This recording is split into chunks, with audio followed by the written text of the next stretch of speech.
Martin ಮೂವಿನು first ಶೋನೇ ನೋಡ್ತೀವಿ. ತುಂಬಾ ಚೆನ್ನಾಗಿದೆ ಮೂವಿ. ಸೂಪರ್ ಆಗಿದೆ. ನಮ್ ಧ್ರುವಣ್ಣಂದು ಸೂಪರ್ ಇತ್ತು, ಚೆನ್ನಾಗಿದೆ ಮೂವಿ, ತುಂಬಾ super. Next level twist super ಆಗಿದೆ ಮೂವಿ. ಎಲ್ಲರೂ ಬಂದು ಥಿಯೇಟರ್ ನೋಡಿ. ಮಾತ್ರ ಸೂಪರ್ ಆಗಿದೆ ಸರ್ ಮೂವಿ ಮಾತ್ರ ಚೆನ್ನಾಗಿದೆ. ಫ್ಯಾಮಿಲಿ ಮೂವಿ, ಎಲ್ಲರೂ ಬಂದು ನೋಡ್ಬೋದು. ಪ್ರೇಮ್ ಸರ್ ಯಾವಾಗೂ ಏನು ಒಳ್ಳೊಳ್ಳೆ ಮೂವಿ ಕೊಡ್ತಾ ಇದ್ರು ಕನ್ನಡ ಇಂಡಸ್ಟ್ರಿಗೆ. ತುಂಬಾ ಚೆನ್ನಾಗಿ ಕೊಟ್ಟಿದ್ದಾರೆ. ನಮ್ಮ ಧ್ರುವ ಸರ್ಜನ ಇನ್ನ ತುಂಬಾ ಚೆನ್ನಾಗಿ ಎತ್ತಿ ತೋರಿಸಿದ್ದಾರೆ. ಮೂವಿ ತುಂಬಾ ಚೆನ್ನಾಗಿದೆ. ಫ್ಯಾಮಿಲಿ ಸಮೇತ ಎಲ್ಲರೂ ಬಂದು ಬಾಸ್ ಮೂವಿ ಸೂಪರ್ ಆಗಿದೆ. ನೆಕ್ಸ್ಟ್ ಪಾರ್ಟ್ 2 ನೋಡ್ಬೇಕು, ಎಲ್ಲರೂ ಬಂದು ನೋಡ್ಲೇಬೇಕು.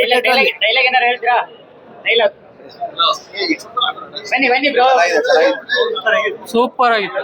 ಸೂಪರ್ ಆಗಿದೆ. ಏನ್ ಇಷ್ಟ ಆಯ್ತು ಕೇಳಿಯಲ್ಲಿ? ಅವ್ರ ಆಕ್ಟಿಂಗ್ ಸೂಪರ್ ಆಗಿದೆ. ಅಂದ್ರೆ ಪಾಟು ವೇಟ್ ಮಾಡ್ತಿದ್ರಾ ಅಥವಾ ಏನು? ವೇಟ್ ಮಾಡ್ತಾ ಇದ್ದೀನಿ. ಬರುತ್ತಾ ಅಂತೀರಾ ಪಾಟು? ಬರುತ್ತೆ. ಚೆನ್ನಾಗಿದೆ ಸರ್ ಫಿಲಂ. ಸೂಪರ್ ಆಗಿದೆ ಸರ್, ನೋಡ್ಬೋದು, ಫ್ಯಾಮಿಲಿ ಎಲ್ಲ ಬಂದು ನೋಡ್ಬೋದು. ಸರ್ ಚೆನ್ನಾಗಿದೆ ಸರ್. ಸೆಕೆಂಡ್ ಪಾರ್ಟ್ ಚೆನ್ನಾಗಿದೆ, ಇಂಟ್ರೆಸ್ಟಿಂಗ್ ಆಗಿದೆ ಸರ್. ಸರ್ ಫ್ಯಾಮಿಲಿ ಎಲ್ಲ ನೋಡ್ಬೋದು. All the best.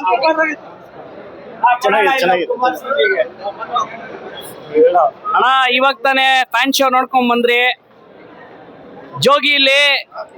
ಜೋಗಿ ಮೂವಿಲಿ ಶಿವಣ್ಣ ಹೆಂಗೋ, ನಮ್ಮ ಕರಿಯಾ ಮೂವಿಲಿ ದರ್ಶನ್ ಸರ್ ಹೆಂಗೋ, ನಮ್ಮ ಎಕ್ಸ್ಕ್ಯೂಸಿ ಮೂವಿಯಲ್ಲಿ ಅಜಯ್ ರಾವ್ ಸರ್ ಮತ್ತೆ ಸುನಿಲ್ ಸರ್ ಹೆಂಗೋ, ಜೋಗಯ್ಯ ಮೂವಿಲಿ ಮತ್ತೆ ಶಿವಣ್ಣ ಹೆಂಗೋ, ಕಾಳಿದಾಸ ಕೇಡಿಯಲ್ಲಿ ನಮ್ಮ ಧ್ರುವ ಅಣ್ಣ ಪಕ್ಕ ಅದೇ ತರ ಇದ್ದಾರೆ. ಈ ಪಿಕ್ಚರ್ಗಳಲ್ಲಿ ನೀವ್ ಹೆಂಗ್ ಎಲ್ಲಾರು ನೆನ್ಪಿಟ್ಕೊಂತೀರೋ ಅದೇ ತರ ಕೇಡಿಲಿ ನಮ್ ಧ್ರುವ ಅಣ್ಣ 100% ಒಂದು ಚರಿತ್ರೆ ಉಳ್ದೋಗ್ತಾರೆ ಸರ್.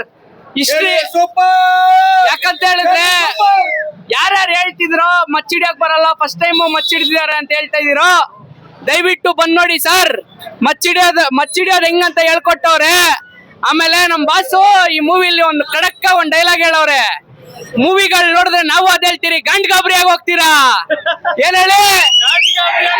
ಮೂವಿ ನೋಡಿದ್ರೆ ಗಂಡ್ ಗಾಬರಿ ಆಗಿ ಹೋಗ್ತೀರಾ. ಗುರು ಲವ್ ಸ್ಟೋರಿ ಯಾರು? ದಯವಿಟ್ಟು ಒಂದು ವಿಷಯ ಹೇಳ್ಬೇಕು. ಇದು ನಾನು ಸೆನ್ಸರ್ ಅವ್ರಿಗೆ ಹೇಳ್ತಾ ಇರೋದು. ದಯವಿಟ್ಟು ಸರ್ ಸೆನ್ಸರ್ ಅವ್ರಿಗೆ ರಿಕ್ವೆಸ್ಟ್ ಮಾಡಿ ಹೇಳ್ತಾ ಇದೀನಿ, ದಯವಿಟ್ಟು ಮೂವಿ ಕರೆಕ್ಟ್ ಆಗಿ ನೋಡಿ ಸರ್. ಏನೋ ಒಂದೆರಡು ಸೀನಲ್ಲಿ ಕೊಳೆಗಳು ಮಾಡ್ತಾರೆ, ರಕ್ತ ಇದೆ ಅಂತ ಹೇಳ್ಬಿಟ್ಟು ನೀವು ಸೆನ್ಸರ್ ಸರ್ಟಿಫಿಕೇಟ್ ಕೊಡೋದಲ್ಲ. ದಯವಿಟ್ಟು ಫ್ಯಾಮಿಲಿ ಸರ್, ಬರೀ ಫ್ಯಾಮಿಲಿ ಬಗ್ಗೆನೇ ಮೂವಿ ಇರೋದು. ಯಾರೋ ತಪ್ಪಾಗಿ ಸೆನ್ಸರ್ ಅವ್ರಿಗೆ ಹೇಳ್ಬಿಟ್ಟು ಸರ್ಟಿಫಿಕೇಟ್ ಕೊಟ್ಟಿದ್ದಾರೆ. 100% ರೇಟೆಡ್ ಮೂವಿ ಅಂತೂ ಅಲ್ಲ. US certificate ಕೊಡ್ಬೇಕಿತ್ತು. ಅಂಡರ್ 18 ಅವರಲ್ಲ, ಚಿಕ್ಕ ಮಕ್ಳು ಕೂಡ ಬಂದು ಮೂವಿ ನೋಡ್ಬೋದು. ಬಟ್ ಏನಂತ ಹೇಳಿದ್ರೆ ಒಂಚೂರು ರಕ್ತಪಾತ ಒಂಚೂರು ಜಾಸ್ತಿ ಇದೆ ಅಷ್ಟೇ. ಅದು ಬಿಟ್ಟು 100% ಫ್ಯಾಮಿಲಿ ನೋಡೋಂತ ಮೂವಿನೇ. ಅಣ್ಣ ತಮ್ಮ ಹಿಂಗಿರ್ಬೇಕಂತ ಹೇಳ್ಕೊಟ್ಟಿದ್ದಾರೆ. ನಮ್ಮ ಎಲ್ಲಾ ಹೀರೋ, ನಮ್ಮ ರಮೇಶ್ ಸರ್ ಆಗ್ಲಿ, ನಮ್ಮ ಯಾರೋ ಸಂಜಯ್ ದತ್ ಸರ್ ಆಗ್ಲಿ, ನಮ್ ಶಿಲ್ಪಾ ಶೆಟ್ಟಿ ಮೇಡಮ್ ಆಗ್ಲಿ, ನಮ್ ಧ್ರುವ ಅಣ್ಣ ಆಗ್ಲಿ, ನಮ್ ಕಿಚ್ಚ ಸುದೀಪ್ ಅಣ್ಣ ಆಗ್ಲಿ, ಎಲ್ಲಾರು ಸೂಪರ್ ಮಾಡಿದ್ದಾರೆ. ಎಲ್ಲಾರು ದಯವಿಟ್ಟು ಬಂದು ಸಿನಿಮಾ ನೋಡ್ರಿ, ಪೈರಸಿ ಮಾಡಕ್ ಹೋಗ್ಬೇಡ್ರಿ. ಕನ್ನಡ ಸಿನಿಮಾನ ಬೆಳ್ಸೋಣ, ಉಳ್ಸೋಣ. ಎಲ್ಲಾರು ಬಂದು ಕೇಡಿನ ಥಿಯೇಟರ್ ಅಲ್ಲೇ ನೋಡ್ಬೇಕು. ಜೈ ಶ್ರೀರಾಮ್, ಜೈ ಆಂಜನೇಯ, ಜೈ ಧ್ರುವ ಬಾಸ್. ಹಂಗೆ ಒಂದ್ ಹೇಳ್ತೀನಿ, ಯಾವಾಗ ಹೇಳ್ತೀರಿ? ಅಂಜೋಕೆ ಅಂಜುವ ಕುಲ್ಲ ಅಲಾಗೋ, ಆಂಜನೇಯನ ಕುಲ ಆಗೋ. ಜೈ ಶ್ರೀರಾಮ್.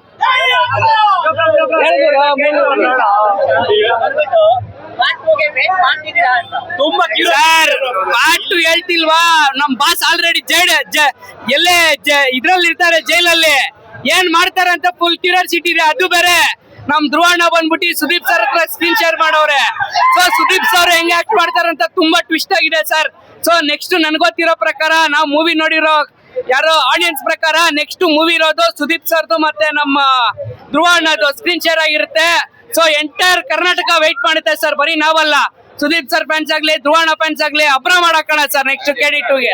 2-3 ವರ್ಷ ಆಗಿತ್ತು ಮಾರ್ಟಿನ್ ಬಂದ್ಬಿಟ್ಟು. ಹೌದು ಸರ್. ಸರ್ ವೆಯ್ಟ್ ಮಾಡಿದ್ಕು ಸಾರ್ಥಕ ಸರ್. ನಮಗೂ ಒಂದ್ ಟೈಮ್ ಬರುತ್ತೆ ಅಂತ ಹೇಳಿದ್ರೆ ನಾವು ಇವಾಗ ಕಾಲರ್ ಎತ್ಕೊಂಡ್ ತಿರುಗಾಡೋ ಟೈಮ್ ನಮಗೂ ಬಂದಿದೆ ಸರ್, ಅಷ್ಟೇ, ಇನ್ನೇನಿಲ್ಲ. ಸರ್ ಹೇಟ್ ಏನಿಕ್ ಸರ್? ನಮ್ ಧ್ರುವ ಅಣ್ಣ ಕೆಟ್ಟದ ಮಾಡಿರೋದು, ಪಿಕ್ಚರ್ ಮಾಡಿರೋದು ಸರ್. ಯಾರಿಗೂ ದುಶ್ಮನ್ ಇಲ್ಲ. ಎಲ್ಲಾ ಮೂವಿ ಹೀರೋಗಳು ಬಂದು ಮೂವಿ ನೋಡ್ಬೇಕು. ನಾವು ಇವಾಗ ದರ್ಶನ್ ಮೂವಿ ಸರ್ಗೆ ಫಸ್ಟ್ ಶೋ ಹೋಗ್ತೀರಿ, ನಮ್ ಮುರಳಿ ಸರ್ಗೆ ಫಸ್ಟ್ ಶೋ ಹೋಗ್ತೀರಿ, ಶಿವಣ್ಣ ಮೂವಿ ಫಸ್ಟ್ ಶೋ ಹೋಗ್ತೀರಿ. ಅವ್ರಿಗೂ ನಾವು ಬ್ಯಾನರ್ಗಳು ಕಟ್ತೀರಿ. ಎಲ್ಲಾರು ಹೀರೋಗಳೇ ಸರ್. ಅವ್ರವ್ರು ಕಷ್ಟಪಟ್ಟು ಬಂದಿದ್ದಾರೆ, ಎಲ್ಲರಿಗೂ ಸಪೋರ್ಟ್ ಮಾಡೋಣ. ಸೊ ನೀವು ನಮ್ ಧ್ರುವ ಅಣ್ಣಂಗೆ ಸಪೋರ್ಟ್ ಮಾಡಿ, ನಾವು ಎಲ್ಲರಿಗೂ ಸಪೋರ್ಟ್ ಮಾಡ್ತೀವಿ. ಅಷ್ಟೇ, ಸಿಂಪಲ್.